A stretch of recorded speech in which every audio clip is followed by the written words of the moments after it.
SEP Fanfic Readings presents 1,000 Words by Olive Juice 28. Chapter 42. A Show of Appreciation. "Keep your eyes closed," Allison admonished. All right, Hermione sighed as she squeezed her eyes shut as tightly as possible and held out her hands, allowing Darla and Allison to each take one and guide her along. It was the first Sunday in April, and apparently the 8th years had been right when they'd guessed that their young charges had been planning something that involved their mentors. Throughout the day on Friday, each of the older students had received a rather vague invitation requesting that they meet their first years in specific locations throughout the castle.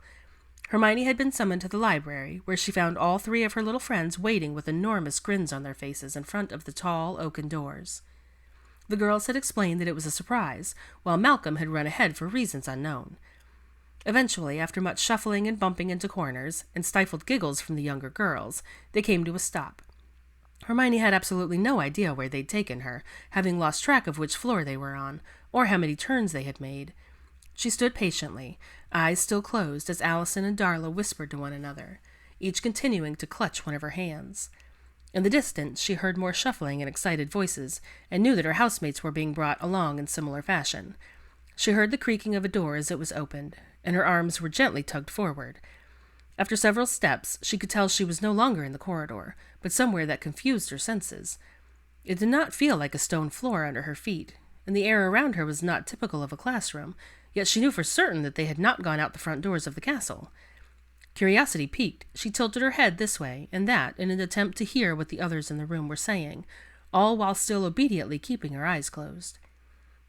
After several minutes, her hands were released, though she was firmly instructed to stay right where she was and not to open her eyes yet. Sounds of movement and anxious whispers carried as if from a small distance, and all at once everything was still and silent. "You can open your eyes now," Malcolm announced, and the 8th years did as they were told. The sight that met them took a few seconds to process. They were in the classroom Draco had been using during the winter months for his flying lessons, which explained Hermione's confusion regarding the floor and the space in general, since it remained a forest and a sizable clearing inside.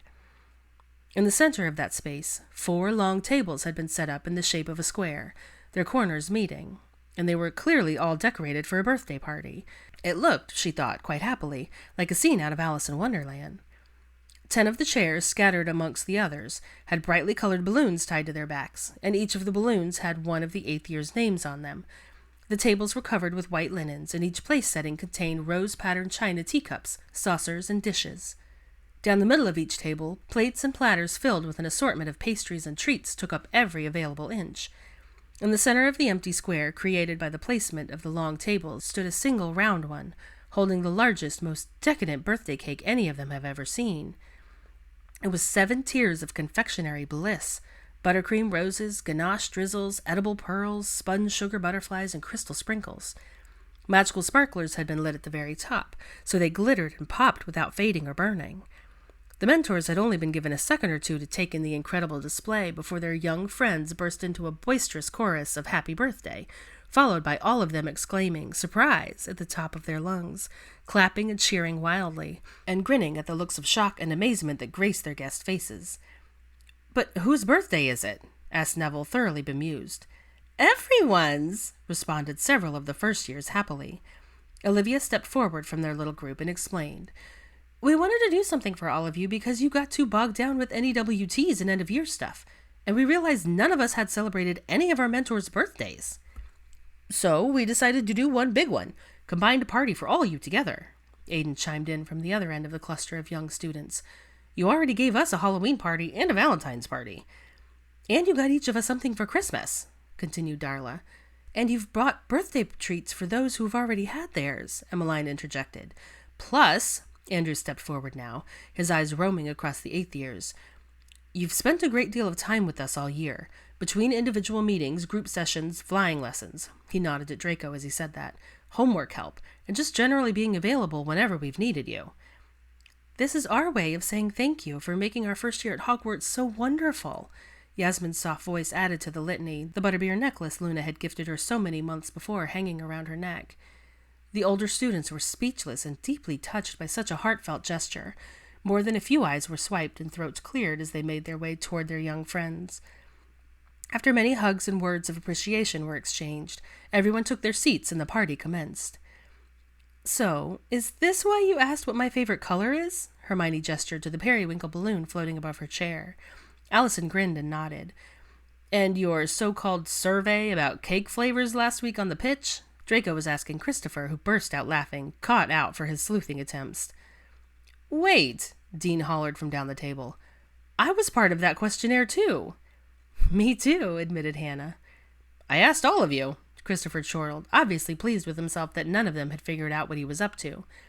It turned out that the clever Hufflepuff's plan had been successful, as each tier of the elaborate cake was one of the flavors selected by the subjects of his seemingly random inquiries. The largest tier was chocolate, as that was by far the favorite, but the other flavors displayed a variety of preferences: apple spice, strawberry, pistachio, hazelnut, vanilla, and coconut. 2 house elves appeared to slice and serve the cake, since none of the party guests were brave enough to attempt it for fear of ruining the sugary masterpiece. The party continued for over an hour, with conversations flowing non-stop and multiple servings of cake being consumed. They also played a game that Theo's students had come up with, similar to bingo, but using only party-themed items, and if someone yelled, "Happy birthday," everyone had to get up and find a new seat.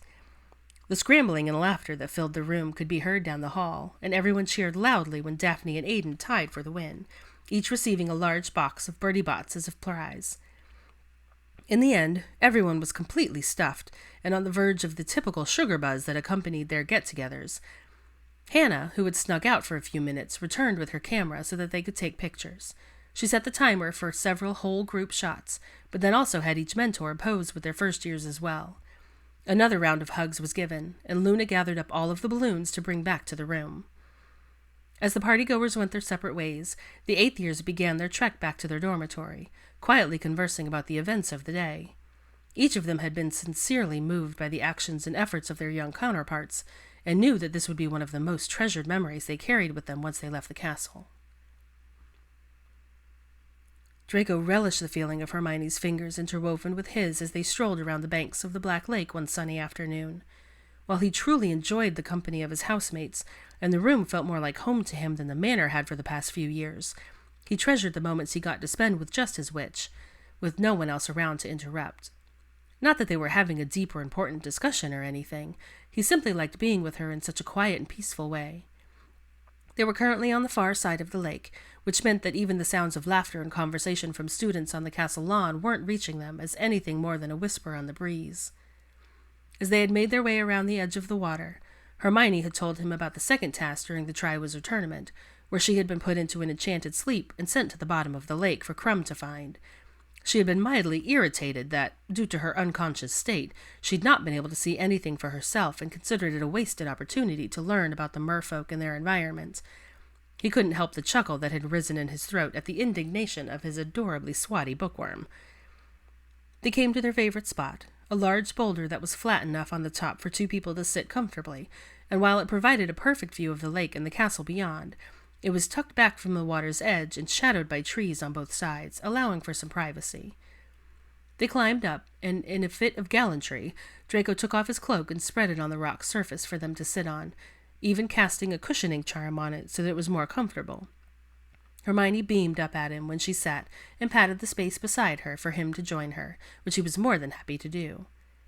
They sat in companionable silence for a few minutes, watching the sun reflect off the water's surface, sparkling like so many diamonds, simply basking in the warmth of the early spring rays and enjoying each other's presence. He turned to look at her, thinking to ask her about the reading assignment they had for defense, but the words got lost as he took her in. The gentle wind was causing a few stray curls to dance around her face, as they escaped from the loose plate she had arranged them in earlier. She had her eyes closed and her face tilted up towards the sun, highlighting the sprinkle of freckles across the bridge of her nose. Her long lashes rested on her cheeks, which were the tiniest bit rosy from being outside, and her pink lips were turned up in the most delicate of smiles. She was beautiful, and she was his. In moments like this, Draco still felt like he needed to pinch himself. Whatever he'd done, whatever fates had smiled upon him, whatever convoluted series of events had led him here, to her side, he would be forever grateful. He loved her so much it took his breath away and filled his heart to overflowing. He let his gaze roam over her as she sat there, her legs crossed under her, her hands loosely in her lap. She looked completely at ease, which was something else he often marveled at. The fact that she was so comfortable with him, considering their history, was no small miracle. It spoke volumes to her unwavering trust in him, and he did not take that for granted. Not wanting to disturb her, but unable to keep his hands to himself any longer, he tenderly tucked a curl behind her ear and brushed her cheek with his knuckles. Her smile grew, and she leaned her face into his hand as her eyes opened and met his. He stared into those chocolate depths for a heartbeat or two before leaning in and capturing her lips in a soft kiss. She angled her head to deepen it and brought her hand up along the side of his face. He wrapped one arm around her waist and brought her closer to him, while trailing kisses down her jaw and earning himself a contented sigh. When their lips met again, she shifted so that she was straddling his lap, which both surprised and pleased him tremendously. They were normally pretty innocent during their snogging sessions, both determined to take things slowly since neither of them had much experience in that department. Add to that the fact that the highest echelon of pureblood society held to some extremely rigid and formal, to the point of archaic, ideas when it came to appropriate courtship behavior, which had been ingrained in Draco since he was old enough to understand what his father meant by urges. If that hadn't been the most awkward conversation of his young life, he didn't know what was. He could, however, currently identify with his father's cautioning regarding not getting carried away in the moment, as he reveled at the feel of her. Her fingers were carding through his hair as she peppered a series of kisses down his neck and back up again. Her lips caught his once more with fervor, and he wrapped both of his arms around her waist and pulled her even closer. The tiny sounds of pleasure she was making as their tongues danced and caused a series of images to flash through his mind, and he knew if they didn't slow down, he might not be able to stop. As much as he wanted her, and Merlin did he ever, he did not want their first moments of deeper intimacy to take place on a rock out in broad daylight.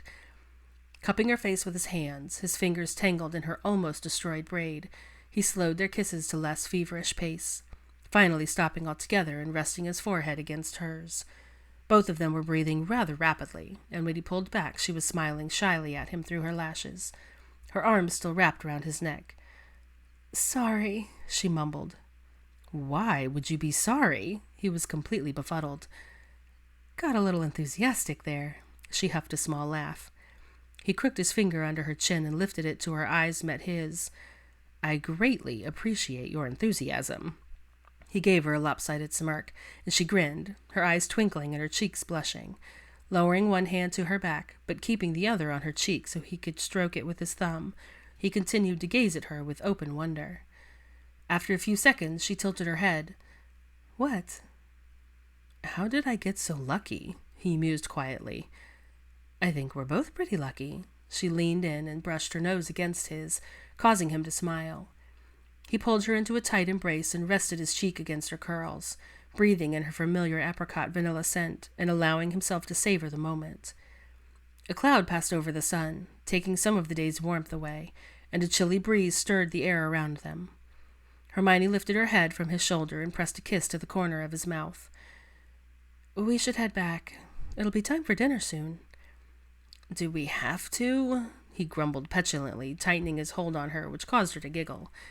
"I suppose we could stay, but I don't know if the house elves will bring us food out here. I didn't bring any of my homework, and I don't know—" All right, I get it," he groused good-naturedly, looking down at her playful grin. "Let's go, then." He kissed her one last time before gently shifting her off his lap and standing, holding out a hand to help her up before grabbing his cloak. She reached out her hand for his, their fingers once again finding their familiar places in between one another as they made their way back to the castle.